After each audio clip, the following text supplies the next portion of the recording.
नमस्कार, मैं हूं डॉक्टर दीप्ति शर्मा और आप सभी का स्वागत करती हूं आध्यात्म में।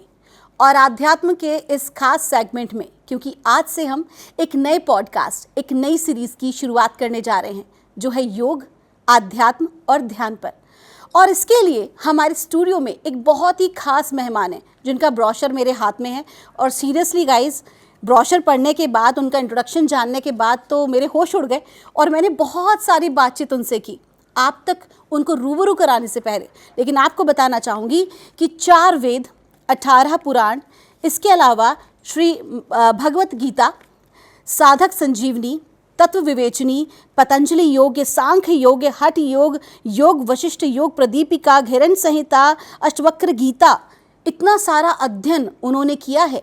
साथ ही साथ करीब 55 वर्षों से वो योग साधना में निरंतर रत हैं। इसके अलावा बहुत सारी जगहों पर उन्होंने एज अ गेस्ट लेक्चर भी दिए हैं जहां पर उन्होंने आध्यात्म और योग को जन जन तक पहुंचाने का कार्य किया है। और जब भी मैंने उनसे बातचीत की और जानने की कोशिश की कि आखिर इतना कुछ उन्होंने क्यों किया और कैसे किया, तो पता है उनकी एक बात मेरे दिल को छू गई और वो रही कि देखिए दीप्ति जी, हम जो भी कुछ कर रहे हैं ना, ये लोगों के कल्याण के लिए। उन्होंने मुझे एक कैलकुलेशन बताई, करीब 8 अरब से अधिक जो संख्या धरती पर लोगों की है, जीवों की है, उन तक एक वास्तविक योग, परमात्मा का वास्तविक संदेश पहुंचाने के लिए वो ये कार्य कर रहे हैं। क्योंकि उनका मानना है कि सर्वे भवन्तु सुखिना, हमारा सनातन हमें यही सिखाता है। तो आइए आज इस विशेष संवाद के लिए मैं आपको सीधे रूबरू कराती हूँ हमारे मुक्ति दया के हमारे गुरु जी, जिन्हें कहा जाता है पंडित सतीश उपाध्याय जी। नमस्कार पंडित जी, गुरु जी। नमस्कार। हम आपका स्वागत करते हैं। और मैं तो सीरियसली बताऊं, आपको कहती हूं एनसाइक्लोपीडिया, क्योंकि जितनी बुक्स आप पीछे हमारे देख रहे हैं ना, ये सब इन्हें कंठस्थ हैं।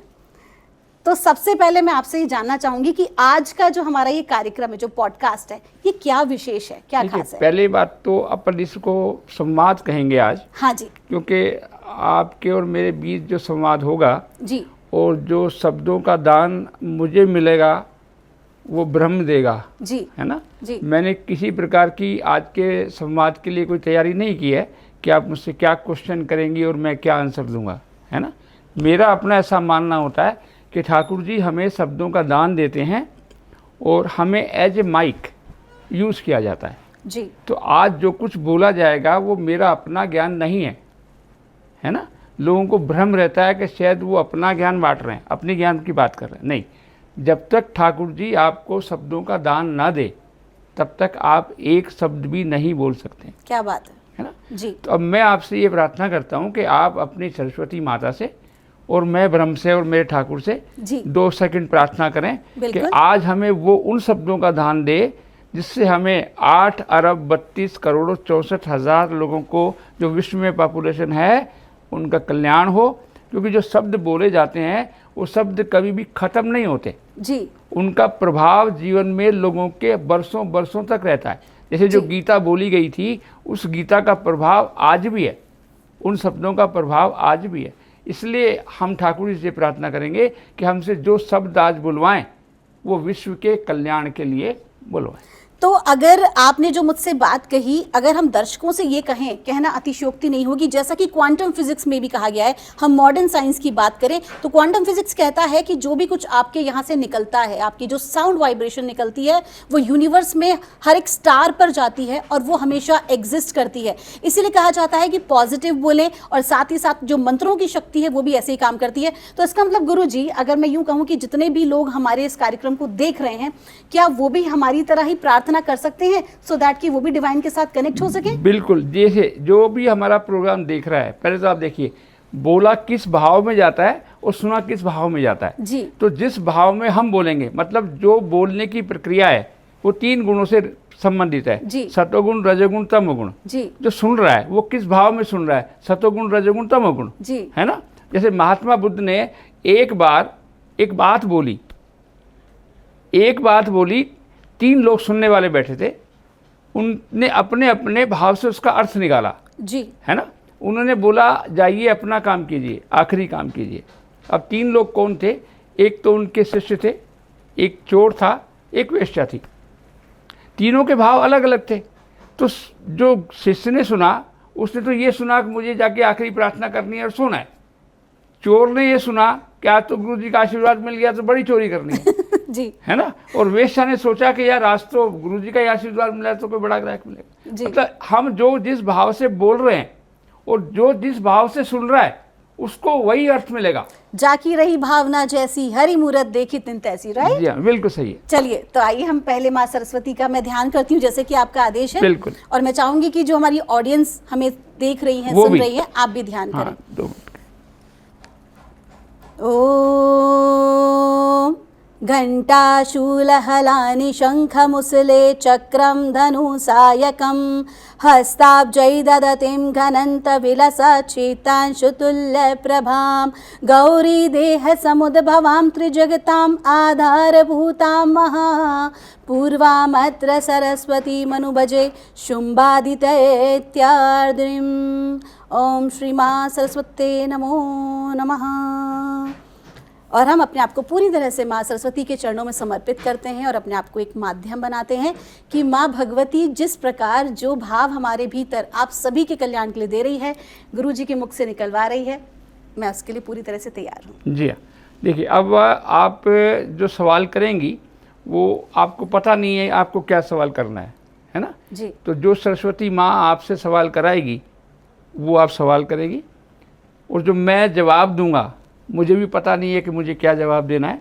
तो जो ब्रह्म जिनसे हम प्रार्थना कर रहे हैं, क्योंकि जो ब्रह्म ही है शब्द ब्रह्म जी, जो शब्द ब्रह्म है उसी के शब्दों का दान आपको मिलता है और वही विश्व में ज्ञान कहलाता है। ठीक है, चलिए अब आपको जो लगता है, आपको सरस्वती ने कहा है कि भाई ये क्वेश्चन करो, आप खुले हैं विश्व के कोई भी क्वेश्चन करने के लिए। तो सबसे पहला तो प्रश्न मेरा आपसे यही है गुरुजी कि 55 वर्ष हो गए आपको योग ध्यान साधना करते हुए, तो 55 वर्षों का जो आपका अनुभव है, जो ज्ञान है, मैं चाहूंगी कि आप हमें बताएं, हम आपसे सीख पाएं कि वास्तव में योग और सांख्य क्या है। चलिए देखिए, पहले आपने दो शब्दों का यूज किया, सांख्य और योग जी। अब इस चीज़ों को ये समझते हैं कि जीवन में आपको क्या चाहिए, मतलब आपकी ज़रूरत क्या है, उस बात पर अपन आते हैं। तो सांख्य यानी ज्ञान, अच्छा, और योग यानी बल जी, है ना। यदि आपको ज्ञान नहीं है तो बल किसी मतलब का नहीं है, और यदि आपके पास में बल है और ज्ञान नहीं है तो भी किसी मतलब का नहीं एग्जैक्टली है ना। अब सांख्य का पहले अपन थोड़ी चर्चा करते हैं, सांख्य क्या है। 26 तत्व है इस संसार में है, उन 26 तत्वों को समझना और उनको कैसे इस्तेमाल करना, इसका नाम सांख्य है। अब 26 तत्व में कौन कौन से तत्व हैं जी। पहला ब्रह्म, जैसे परमात्मा कह लीजिए, ब्रह्म दो रूप में बदला, शब्द ब्रह्म, पर ब्रह्म। शब्द ब्रह्म सूक्ष्म रहा जो ज्ञान के रूप में रहा, पर ब्रह्म में आपके सभी ईश्वर आ गए। तो जब शब्द ब्रह्म की अपन बात करते हैं, जिसे हम ज्ञान की बात करते हैं, तो उससे हम बोलते हैं सांख्य योग।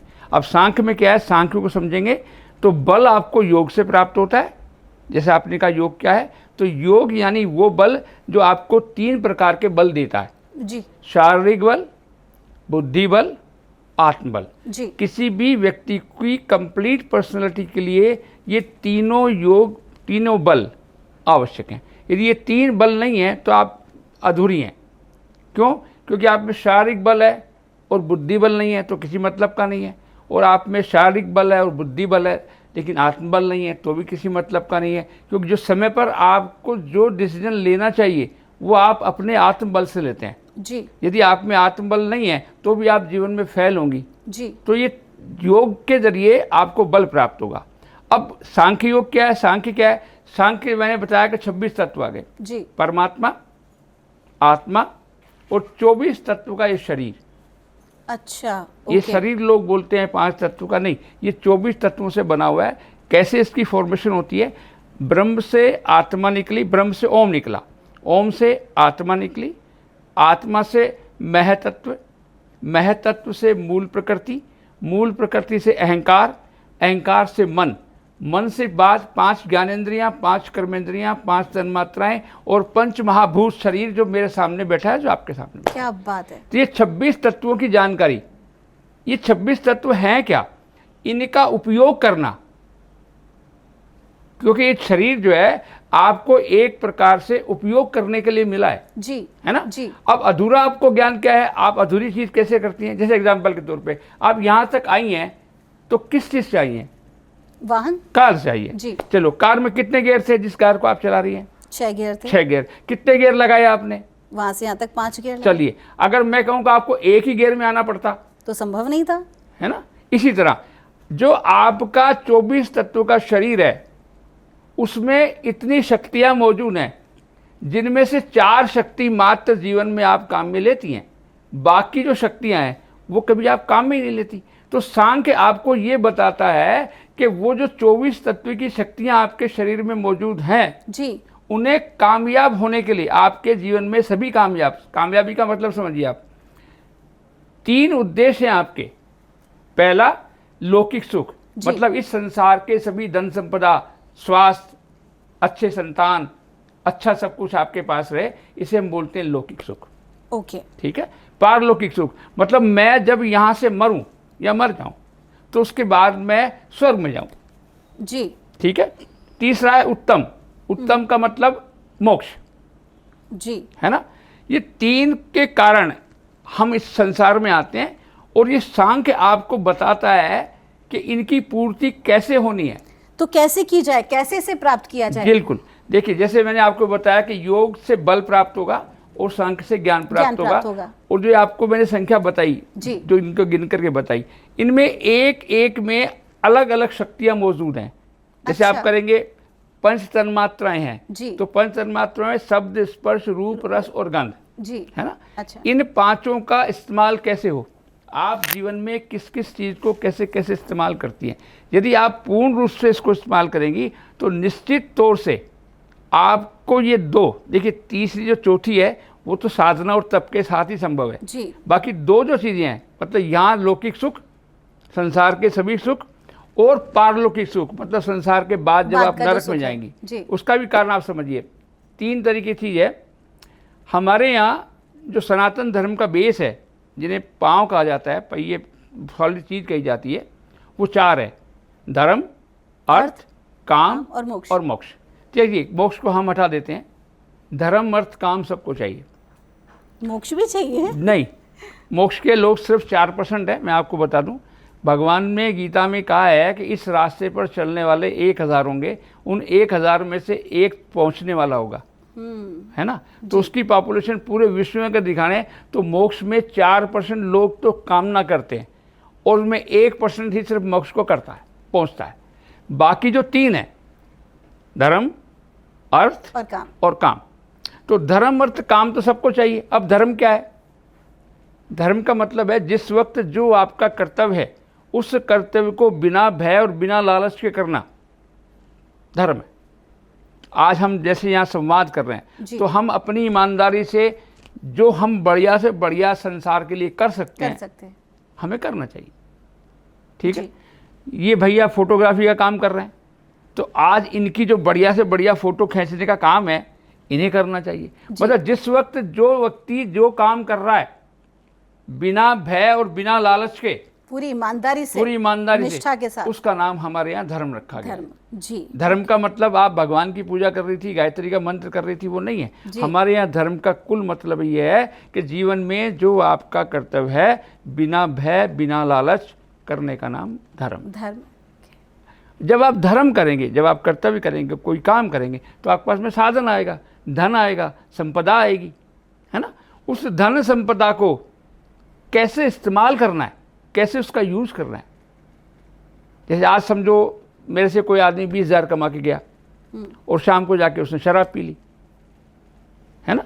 तो शराब पीने के बाद उसको पता चला मैं 10-15 हज़ार तो मेरे यार दोस्तों में फूक किया, तो घर का खर्च कैसे चलाऊंगा जी, है ना। तो अब वो उसने जो अर्थ कमाया, धर्म के जरिए अर्थ कमाया, उस अर्थ से उसको यूज जो होना चाहिए था, धर्म, अर्थ और काम, मतलब उसको कहाँ खर्च करना चाहिए था, वो उसको पता नहीं था। इसलिए ये योग विद्या जो ऐसी है, ये जो सांख्य योग जिसकी हम बात कर रहे हैं, उसमें आप धर्म, अर्थ और काम तीनों की सिद्धि होने वाली है। और तीनों की सिद्धि से आपको ये समझ में आएगा कि मुझे काम क्या करना है, कमाना कैसे है और खर्च कैसे करना है। क्योंकि ये सबसे बड़ी प्रॉब्लम है आज लोगों की। गुरुजी, आपको पता है, आप जिस योग की बात कर रहे हैं, सांख्य योग की बात कर रहे हैं, और इतना आपने खूबसूरती से इसकी जो विवेचना की है, वास्तविकता में लोगों की दृष्टि में योग का अर्थ केवल आसन और एक्सरसाइजेज है, व्यायाम है। बिल्कुल आपकी बात सही है। देखिए, जिसकी जैसी जहाँ तक जिसकी रिक्वायरमेंट है जी, है ना, वो आदमी वहीं तक सोचता है। आदमी का देखना जो है, जहाँ तक उसको दिखता है वहीं तक देख सकता है। एग्जैक्टली है ना। लेकिन हमारे शास्त्रों का यदि कहीं भी आप अध्ययन करेंगे जी, इनमें से कितने शास्त्र आप देख रहे हैं, इनमें से किसी भी शास्त्र का आप अध्ययन करेंगे तो हमारे यहाँ योग के 8 अंग हैं जी, है ना। यम, नियम, आसन, प्राणायाम, प्रत्याहार, धारणा, ध्यान और समाधि। जी, ठीक है। इसमें 5 जो हैं वो तो बाहर के हैं और 3 जो हैं वो अपने आंतरिक हैं। धारणा, ध्यान समाधि आपको अंदर करनी है और 5 जो है वो बाहर करनी है। तो ये बाहर किस तरीके से की जाए और अंदर ध्यान किस तरीके से किया जाए, इस विधि को समझने का नाम ही सांख्य और योग है। कितनी खूबसूरती से आपने इसे समझाया है। इतनी खूबसूरती से आपको करना भी है।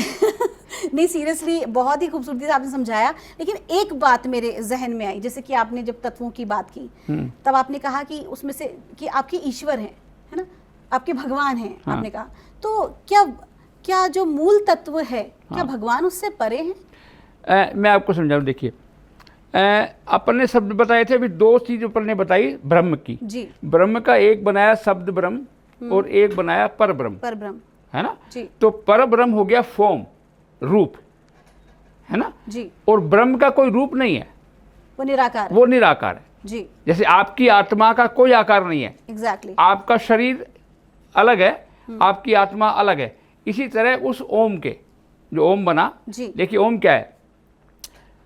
ओम आपको वो शक्तियां देता है जो मैंने आपको बताया, जो ज्ञान की शक्तियां हैं, वो जब आप ओम का उच्चारण करती हैं। हमारे यहाँ जो मंत्र विद्या है वो साधारण विद्या नहीं है, एक बहुत बड़ी बात है जी। जैसे ओम का जब आप उच्चारण करेंगी तो ओम आपको इतने प्रकार के ज्ञान आपके लिए उपलब्ध कराएगा जो आप सोच भी नहीं सकती हैं।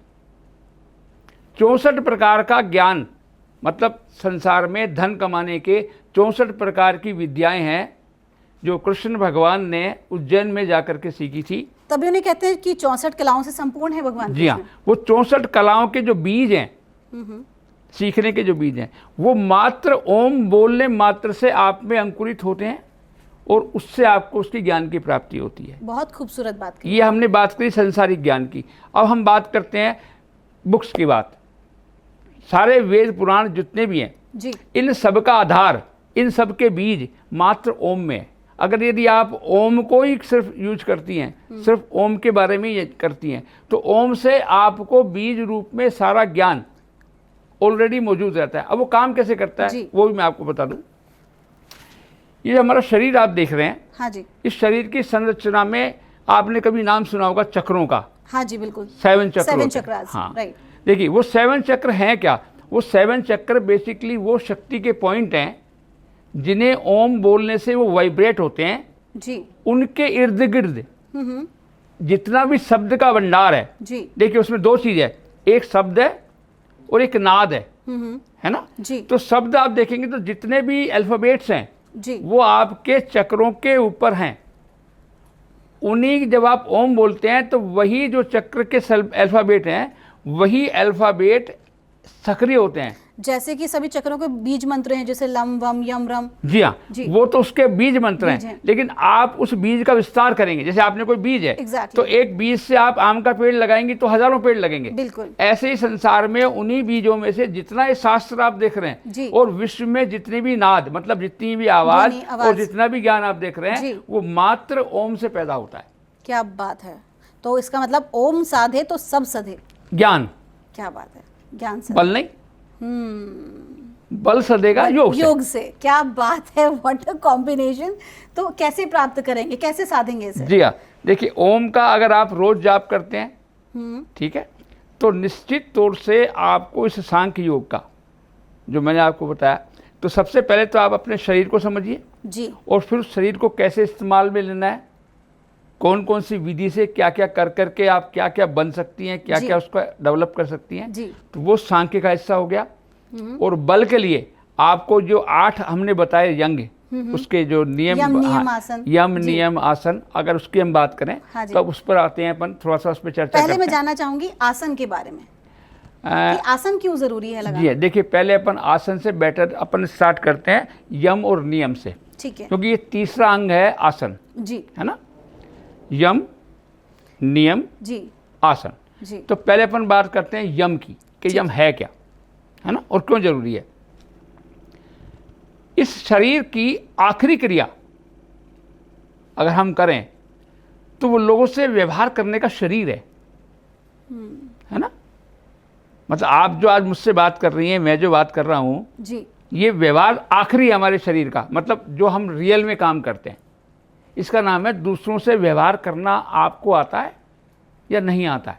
ओके। अगर मुझे आपसे व्यवहार करना नहीं आता है तो हम कभी भी योग की पहली सीढ़ी पर नहीं चढ़ सकते हैं। अगर योग की पहली सीढ़ी पर भी आपको चढ़ना है तो सबसे पहले आपको लोगों से व्यवहार करना आना चाहिए, how to behave with people. तो लोगों से व्यवहार का नाम यम है, ठीक है। अब यम के बाद दूसरी सीढ़ी आती है नियम, नियम, ठीक है। अब नियम क्या है कि जीवन में कभी भी सफलता बिना नियमों के संभव ही नहीं है।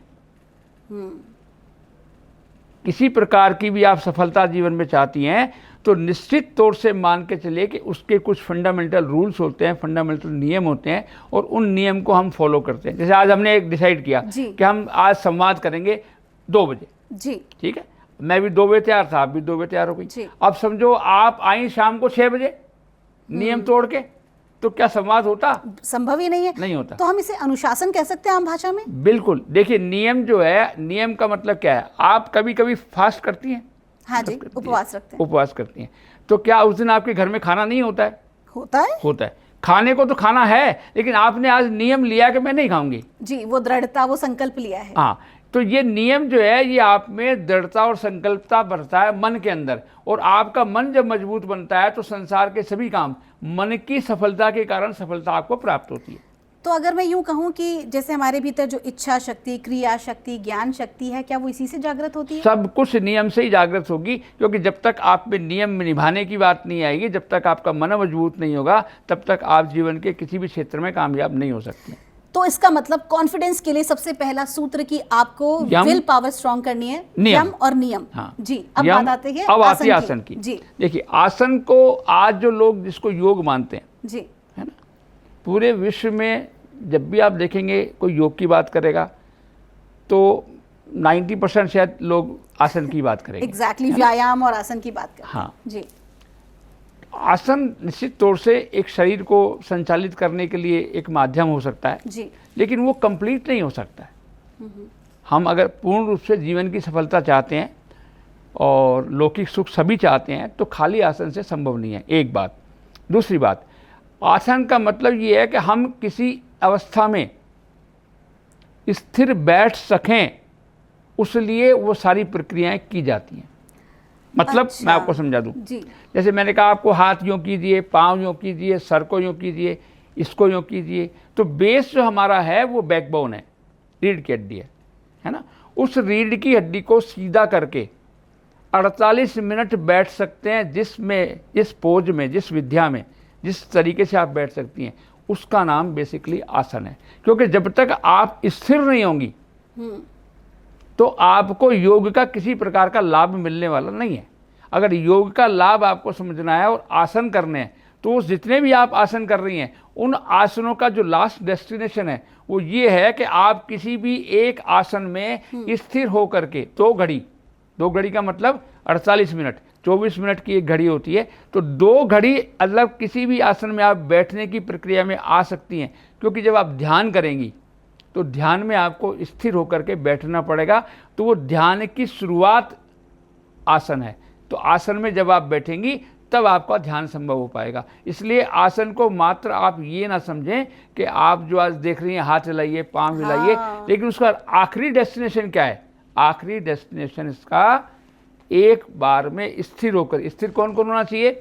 आपका शरीर, आपका मन, है ना, और आपकी बुद्धि।